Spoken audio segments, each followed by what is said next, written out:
Meus amados, vamos continuar então na nossa aula aqui na escatologia. Vamos abrir o livro de Marcos, Evangelho de Marcos. Então eu falei sobre as escolas de interpretação, tá? Nós vamos trabalhar com a futurista. Então nós vamos trabalhar numa perspectiva da interpretação do livro de Apocalipse, que até o capítulo 1 diz respeito àquele período, primeiro século, tá? Da história da igreja ali. Aquilo então foi um fato já histórico consumado. A partir do capítulo 4, então nós vamos estudar como sendo aquilo que ainda se cumprirá. Tá bom? Mas antes que a gente entre nos detalhes e nos pontos, eu vou explicar para vocês o que são as 7 trombetas, as 7 taças, tá? Cada conteúdo, os 7 selos, né? Que são lá rompidos e tal, o que é uma coisa, o que é outra coisa. A gente vai detalhar tudo isso aí, tá bom? O capítulo 12, por exemplo, que aparece lá o dragão, aquela coisa toda, né? A mulher vestida de sol. Então a gente vai detalhando todas essas questões, tá? O período do milênio, o grande trono branco, todos aqueles eventos principais a gente vai falar aí, não se preocupe não. Então até o final, quando vocês receberem o livro, aí a gente vai ter uma sequenciazinha para que vocês acompanhem. Mas eu já vou trazer para vocês essa sequência, que eu acho ela interessante para a gente desenvolver todo o pensamento. Irmãos, calma.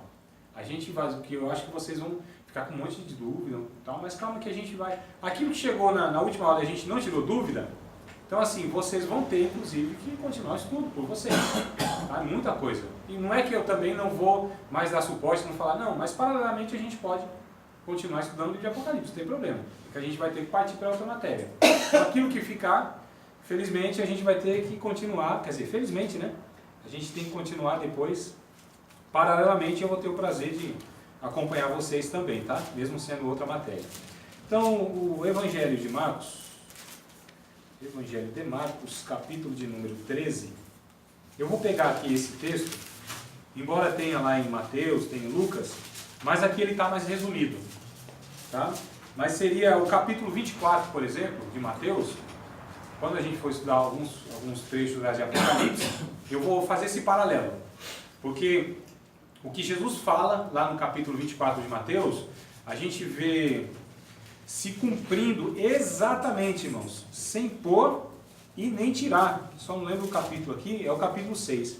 Quando a gente pega o capítulo 6, a gente vê que é o cumprimento daquilo que Jesus falou lá no capítulo 24, tá?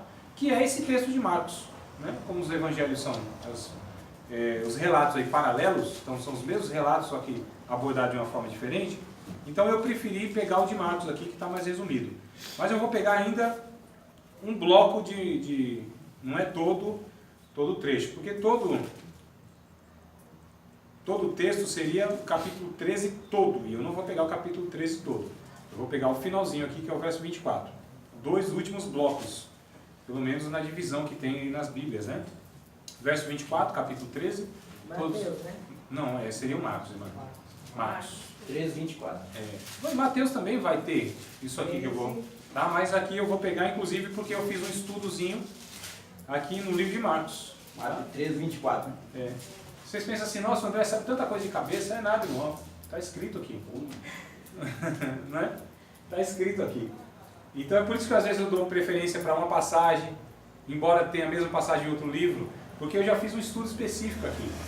É por isso que muitas coisas eu tenho facilidade de falar, não é porque eu sei em si, é porque quando eu abro a minha Bíblia, na passagem, já tem muitas coisas que eu estudei e coloquei aqui os pontos. Quando eu leio os pontos, me vem na memória. Isso é fato. Então a gente não tem como a gente decorar, irmão, um conteúdo recheio todo. Não tem como. Nós decoramos, nós aprendemos, decorar é um negócio meio estranho. A gente aprende, de fato, os pontos principais. Quando a gente armazena aquilo na memória, quando a gente aciona aquilo, é como se desdobrasse as outras coisas. A nossa memória funciona assim. Então vocês não são obrigados a lembrar de tudo, palavra por palavra. Não se preocupe nisso. O nosso cérebro ele é seletivo. Ele faz isso automaticamente, naturalmente. Então quando a gente fixa seja um ponto, né, que a gente acha assim, fundamental, uma frase, um conceito, uma conclusão, quando a gente aciona aquilo, eu vou falando assim, parece que é um negócio que a gente vai apertando o botão, que vai fazendo intencionalmente. Não é. É algo natural. Quando a gente aciona na memória aquilo, as outras coisas vêm. Nosso cérebro é fantástico, é um negócio assim, né, absurdamente complexo e não tem nem como a gente dimensionar isso. Nós somos feitos em certa semelhança a essa capacidade de pensamento, de raciocínio, de conclusão do próprio Deus, né? Ele colocou isso na gente, né? Alguns têm mais capacidade de armazenar, de raciocinar em certas áreas do que outros, mas nós todos temos. E desenvolvemos isso pelo exercício da leitura, do pensamento. Não é que ninguém nasce gênio, não é que ninguém nasce pronto. E aliás, os gênios, as pessoas que são assim, que a gente fala, nossa, que mente brilhante, é porque eles nunca deixaram de estudar, nunca deixaram de refletir, nunca deixaram de ler. 80, 90, 100 anos, gente renomada, considerada em todo mundo, são pessoas que continuam estudando. Isso é genialidade. Isso é a questão, né? Nossa, o professor sabe demais, eu acho que ele não precisa nem ler mais, nem estudar mais. A gente olha assim, a pessoa, não, pelo contrário, a gente vai ver que todo dia ele está lá debruçado nos livros, todo dia está revendo, está pensando, está refletindo, fazendo anotação. Como um aluno, ele senta antes. Porque todo professor que se levanta, se põe de pé para ensinar e não senta antes para aprender como aluno, essa pessoa ela vai cometer erros. Porque quem confia na memória e acha que absolutamente a sua memória já sabe tudo, já armazenou tudo, e ela tem condição de fazer isso, e que não tem necessidade de aprender nada, inclusive daquilo que ela já sabe, ela se acha um absoluto, é um arrogante. E não cresce, porque as coisas vão evoluindo, né? Então, se um professor, por exemplo, ele para no tempo, ele fica desatualizado. Então se torna um professor antiquado, né? Que não é contextualizado na linguagem, né? Na forma de se relacionar. Isso acontece com muitas pessoas, pastores, pregadores. Tem gente que vive ainda na Idade Média a cabeça. Né? Tem gente ainda que está lá nos 20 anos. Eu conversei com um pastor amigo meu, poucos dias atrás, e ele disse, nossa, a nossa igreja parece que parou lá 15, 20 anos atrás, quando a gente fazia assim, assim, assado. Foi uma coisa horrível. Conteúdo? Não. Doutrina? Não, a gente preserva. Mas a forma de a gente abordar, de pensar, inclusive. E irmão, quem é que há 15 anos atrás ele pensava uma coisa e hoje, há 15 anos depois, não melhorou naquilo? Não se aperfeiçoou naquilo? Quem é essa pessoa? A não ser que há 15 anos atrás ele era absoluto. Não é? E quem era absoluto há 15 anos atrás? Ninguém, mano, não existe isso. Né? Então a gente precisa sempre desse exercício. É por isso que eu incentivo vocês, façam isso. Ó. Rabisquem, anotem, grifem. Não tenha dó da Bíblia, não. Né? Tira esse ourinho aí do lado. Acho que não tem nenhuma Bíblia com ourinho, não. Tem aí, né, mano? Tem essa. Os que compraram aí uma semana atrás, como o Daniel, tudo bem. Mas daqui a um mês não pode estar assim, não. Tá certo? Colada, né? Então, façam isso, irmão. Ó, tá? Isso ajuda demais. Isso ajuda a gente. Então, ó, por exemplo, eu peguei aqui e aí eu já sei o que eu vou passar para vocês. Necessariamente não foi que eu estudei isso essa semana, hoje. Hoje eu dei uma relida. Eu relembrei. Falei, opa, olha. Aí eu fui vendo aqui, eu lembrei e tal. Já preguei sobre isso em outra ocasião. Então eu falei, interessante, eu vou pegar essa passagem que para mim está melhor. Já está um pouquinho mais, né? Então vamos lá, capítulo 13, versículo 24. Eu vou fazer a leitura toda até o 37, né? Sem dó, nem piedade. Tá bom? Se der vertigem, mal-estar, tontura, vocês falam aí que eu vou mais devagarzinho na leitura aqui, né? Muito versículo de uma vez assim pode dar uma congestão, sei lá. Ora, naqueles dias, que dias? Que dias, hein? Eu dividi em blocos aqui, já quero que vocês possam anotar isso aí, ou na Bíblia de vocês, ou no caderninho do lado. O verso 24 ao 27 vai falar do evento em si. Então essa expressão, naqueles dias, Jesus está se referindo em todo o evento que haverá no futuro, tá? Olha só, aqui está um título, o sermão profético continua, a vinda do Filho do Homem. Então, naqueles dias, Jesus está se referindo no evento em si, do verso 24 ao 27. É um bloco de pensamento, de estudo aqui, que dá para a gente dividir. Bloco é 2? 3, Ana. São 3.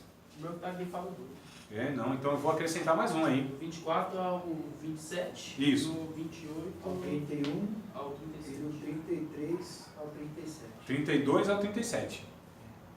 Mas vocês anotaram isso em outra ocasião ou já está aí? Eu tenho Tá aqui. marcado aqui. Então. Ah, então eu passei para vocês não? Acho que sim. Olha, coisa boa. Não tá vendo só como relembra o negócio? Vamos ver ainda se vocês lembram de tudo ou se vão relembrando conforme eu for falando aqui. Então, do verso 24 ao 27, está falando do evento em si. Ora, naqueles dias, depois daquela aflição, o sol se escurecerá e a lua não dará sua luz. E as estrelas cairão do céu e as forças que estão no céu serão abaladas. E então verão vir o Filho do Homem nas nuvens com grande poder e glória. E ele enviará os seus anjos e ajuntará os seus escolhidos desde os quatro ventos, da extremidade da terra até a extremidade do céu. Então Jesus está falando do evento que acontecerá em si. Do verso 28 então ao 31, é outro bloco aqui, tá? Jesus vai falar a respeito de um tempo que é conhecido, que esse tempo ele é conhecido na história, ele vai ser identificado na história, tá? Que é do verso 28 ao 31. Aprendei, pois, a parábola da figueira. Então ele diz, olha, é algo que pode ser aprendido, observado, sabido, tá? Pode ser sabido. Então aprendei, pois, a parábola da figueira.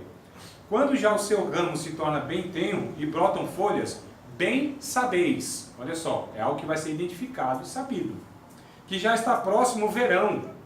Assim também vós, quando virdes suceder essas coisas, sabei que já está perto as portas, não é isso? Na verdade vos digo que não passará esta geração sem que todas essas coisas aconteçam. Passará o céu e a terra, mas as minhas palavras não passarão. Então, do verso 28 ao 31, Jesus está falando de um tempo, ou de o tempo que é conhecido. Será conhecido, que será identificado, que será percebido pelos sinais. Esses sinais identificará que será o início do final dos tempos. E esses sinais nós já conseguimos enxergar hoje. Tá? A gente tem que ter cuidado, irmão, porque quando se estuda o livro a escatologia em si, as pessoas aproveitam, por exemplo, esses eventos que estão acontecendo, né? Estados Unidos, onde mais? Meu Deus? Coreia do Norte. México também, não é? Não, eu estou falando dos furacões, do Foi tsunami. da Irma. Isso, então, Furacão Irma. desses eventos, essas catástrofes, né, naturais, das guerras também. Então aproveitam essas coisas para sensacionalizar a questão da escatologia. Da escatologia. Não, isso, de fato, são sinais? São. Mas cuidado com essas pessoas porque já falaram que o Papa era o anticristo, já falaram que o Hitler era o anticristo, já falaram, quem mais? Que o Obama era o anticristo, que o Lula era o anticristo. Então cuidado com essas questões, tá, irmão? Tá? Estão lá da Lua Vermelha, né? Isso, todos esses negócios. 23 de setembro. São sensacionalistas, né? Aquele negócio lá de, quando virasse o milênio, ia dar aquela, né, a 2000 chegarás e não passarás. Aquelas profetadas. Cuidado com esses negócios, calma. E as pessoas tudo se matando. Um monte de gente, inclusive. Bom, hein? Eu lembro. Primeiro, irmãos, primeira coisa. Isso é uma curiosidade de todo mundo. Qual vai ser o dia? Né? Isso foram os discípulos que perguntaram, Senhor, fala pra gente qual vai ser assim, o dia da tua vinda. O que Jesus respondeu em Atos capítulo 1? A vós não diz respeito saber essas coisas. Vão e façam o que tem que fazer. Testemunhe, pregue o evangelho, receba a virtude do Espírito Santo, faça a obra. Ele não fala que é quando toda a língua confessar, todo joelho dobrará? Não, aí está Filipenses, é outra ocasião. Outra Mas não tem. Jesus não deu nenhum. Sinalzinho. Não, sinais sim, mas ele não deu uma previsão. Né? Não deu uma previsão. Vai ser tal dia. Muitos falsos profetas, líderes religiosos, eles marcaram datas. E aí tiveram que remarcar, né? E aí deram as desculpas mais esfarrapadas possíveis. Então, marcar data, evento, não. A gente, primeiro, a nossa preocupação não é essa. Nós não nos preocupamos. E agora Jesus vai vir? Ai meu Deus! Não, está tudo certo. Nós já somos salvos. Já está tudo resolvido. Eu não tenho medo do que vai vir daqui para frente. Eu já me resolvi com Deus. Eu já está apaziguado o negócio, irmão. Se Deus derramar a ira aqui e matar todo mundo, eu não temo mais o juízo de Deus. Eu sou amigo de Deus agora. Eu não sou mais inimigo de Deus. A ira de Deus para mim não é algo que me assusta. Porque a ira de Deus para mim já recaiu sobre Jesus. Então Jesus já levou sobre si a ira de Deus. E aqueles que estão em Cristo já não estão mais sujeitos ao juízo de Deus. É por isso que eu disse, o livro de Apocalipse, a escatologia, para nós, irmão, é um conforto. Porque nós sabemos que Deus irá, inclusive, trazer a justa retribuição para todo o mal que está acontecendo aí no mundo, que nos aflige. E nós não queremos o juízo de Deus contra pessoas. E nós não somos vingativos. O que nos aflige, o que nós queremos logo que Deus acabe, é com a injustiça, é com a maldade, é com o pecado, não é? É com essa agonia que a gente sofre. Porque o servo de Deus, a serva de Deus, o discípulo de Jesus, que não sofre neste mundo pela atual conjuntura que se encontra, amado, tem alguma coisa errada na vida desse discípulo de Jesus. Se essas coisas não te afligem, se você consegue assistir esses programas programa Cão, onde o Datena apresenta, o outro, corta para mim lá com o dele. Marcelo Rezende. Isso.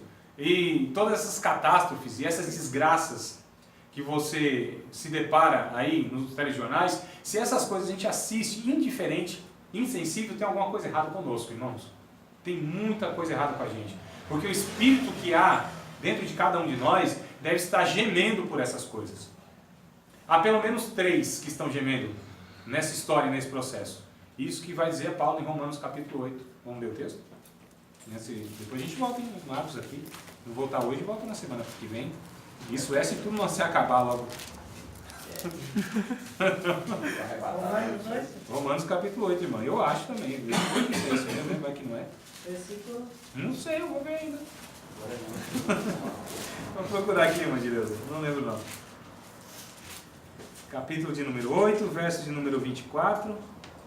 Tá vendo? Eu não lembro de tudo, mas tá marcado aqui. Se eu abrir a minha Bíblia, eu acho, irmão, qualquer versículo. Não é que eu lembro. 11. Capítulo 8. Não adivinho, varão. A adivinhação não é de Tá Deus. marcado. Isso, Não, Jefferson, é o 24. 8,24. É o 23, aliás. 23, 24 e 25. 23, 24 Não sou e eu. 25. Calma, não leia, escute aqui. Olha que coisa interessante. Se vocês têm uma Bíblia, pegue familiaridade com essa Bíblia, fique com ela. Você pode ter 200 outras de pesquisa, mas fique com a sua. Eu indico isso aí também, tá? Eu tenho a minha aqui, ó, surradinha, já foi encapada por mim, inclusive, recapada, mas eu tenho ela desde dia 4 de 2 de 2001, tá? Tá aqui uma declaração ainda, uma dedicatória. André, com muito amor e carinho, te amo. Vânia, sua noiva. Ela é mais velha do que eu. A Bíblia ou a minha esposa? A Bíblia. Então, a minha esposa também. Né? É. Então, essa aqui, 2001. E essa que eu utilizo mais, tá certo? Que eu carrego. Então eu tenho familiaridade. Eu tenho outras mais. Né? Inclusive ganhei algumas. Louvado seja Deus. Eu gosto mais de ganhar a Bíblia. Pode me dar vontade. Até mesmo fora da data de aniversário. Não tem nada não. Capítulo de número 8. Versos 23, 24 e Ninguém 25. escutou isso. Por favor, leia, irmã de Deus. A senhora que estava engatilhada aí, não era? 23. 23, o 24 e o 25. E não só ela, mas nós mesmos, que temos as primícias do Espírito, também gememos em nós mesmos, esperando a adoção, a saber, a redenção do nosso corpo. Porque em esperança somos salvos. Ora, a esperança que se vê não é esperança, porque o que alguém vê, como o esperará? Mas, se esperarmos o que não vemos, com paciência o esperamos. O 26 também, irmã, para completar. E da mesma maneira também o Espírito ajuda as nossas fraquezas, porque não sabemos o que havemos de pedir como convém, mas o mesmo Espírito intercede por nós com gemidos inexprimíveis. Isso. Então está toda a criação gemendo, esperando a redenção dela. A criação geme, tá certo? O planeta Terra geme. Essas convulsões que o planeta... Isaías vai ter um versículo interessante que eu não lembro agora e não vou achar provavelmente, mas depois eu posso procurar se você tiver interesse. Me perguntem no WhatsApp. E ele vai dizer que a Terra cambaleia como um bêbado. Olha, irmão, a ideia é que a Terra está balançando. Está como um bêbado, né? De um lado para o outro. Então, essas convulsões climáticas, os cataclismas, a questão da Terra tremer, vulcões, tudo isso é a criação gemendo, esperando que se manifeste os filhos de Deus e a sua própria redenção. Porque Deus, no final de todas as coisas, restaurará essa criação.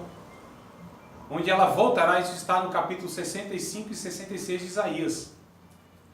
A terra será restaurada. A gente depois vai entrar nesse detalhe. Onde haverá um período de fato que a ferocidade dos animais, elas se extinguirão. A ponto de os animais não se matarem nessa ferocidade, e uma criancinha recém-nascida pode estar do lado de uma víbora, né? De uma áspide, e um leão do lado de uma ovelhinha, harmoniosamente, como me parece que era desde o princípio. E a terra será aplanada, isso aí já é Zacarias que fala, tá? O livro de Zacarias. A terra será como essa madeira aqui, ó, essa planície aqui, ó. Porque essas questões de montes e vales, e tudo isso aí, parece que foi o pecado que causou, afetou a terra, e ela será restaurada. Na fauna, na flora, a harmonia do cosmos, irmão, será retomada. Olha só, onde o clima será perfeito. Jesus estará regendo com vara de ferro, onde a criminalidade, ela diminuirá quase a zero. Saúde pública, 100%. Segurança, 100%. Escola, 100%. Quem morrerá, morrerá jovem, com 100 anos de idade. E ainda será considerado uma pessoa amaldiçoada, porque morreu tão cedo. Porque será restaurada a longevidade humana, como era desde o princípio. Então pessoas voltarão a viver 800 anos, 900 anos, 1000 anos. Olha, irmão. Vida eterna. Não, vida eterna não. Aqui é esse período aqui, né, literal de 1000 anos. Eu já estou pegando, inclusive, uma linha de pensamento. Percebe que eu vou adotando algumas linhas de pensamento aqui. Mas fala, o André pensa assim, o André pensa assado. Ah, mas não pensa assim, não tem problema. Não tem problema. E na verdade é assim, nessa discussão, né? Tinha três. Tinha o pós-milenista, aliás, o pré-tribulacionista, o mid-tribulacionista e o pós-tribulacionista. Os três discutindo como que Jesus ia levar a igreja. Um é no começo, o outro é no meio, o outro no fim. Os três discutindo, Jesus veio e arrebatou os três. Aí um olhou para o outro, você não disse que era assim, não disse que era assim, não disse que era assim. Naquele dia tudo se resolve, irmão, tá bom? Então, só para a gente entender. Depois eu volto, quando dá tempo, a gente vai voltar então no terceiro período. Eu vou trazer de novo o capítulo 8 de Marcos e a gente pega desse ponto e vamos continuar. Tudo bem, irmãos? Tá certo? Alguma pergunta? Sério, alguma pergunta agora? Faça rápida. Eu não entendi o que você falou nessa última parte, de 1000 anos, 800 anos. Não haverá um período de 1000 anos? Uhum. Quem acredita que esse período será literal? Nesse período, Erickson, haverá uma restauração da Terra, do planeta Terra, em todos os sentidos. Todos os sentidos. Então, Jesus é que vai estar governando aqui. Jesus será o governante daqui. Ele regerá com vara de ferro, a Bíblia diz. Vara de ferro, irmão, não é uma questão obrigatória. É que a forma que Jesus vai reger é de uma maneira inquebrantável. Será o próprio Criador, ele regendo aqui. Então, a autoridade máxima dessa criação. Quem desrespeitar Jesus, vai ser muito difícil. Estará ele, irmãos, imagina a majestade, a glória, a autoridade. Será possível gente desrespeitar? Será possível, mas será muito raro. Haverá morte de pecadores? Haverá morte de pecadores. Inclusive, pecadores entrarão no milênio. Capítulo 25 de Mateus, verso 36 ao 46, mostra isso. Que muitos pecadores entrarão no milênio. Por que esses pecadores entrarão no milênio? Pelo fato de terem ajudado na grande tribulação os judeus. Então, por mérito, eles entrarão, mas não quer dizer que serão salvos. Tive sede, me deste de comer. Tive sede, me deste de beber. Tive fome, me deste de comer. Essas horas não raciocínio mais nada. Tive preso e fosse me visitar. Alguns acreditam que essa declaração de Jesus a essas pessoas são essas pessoas que ajudaram os judeus que foram perseguidos na grande tribulação. Então, por conta disso, entrarão na terra, possuirão a terra, que está preparada desde a fundação do mundo. É o que diz o texto. Tá vendo? A gente vai desenrolando aqui aos poucos e no final tudo é completo. Isso é um pensamento futurista. Futurista e pré-milenista. E pré-tribulacionista. Caraca, acabou rápido.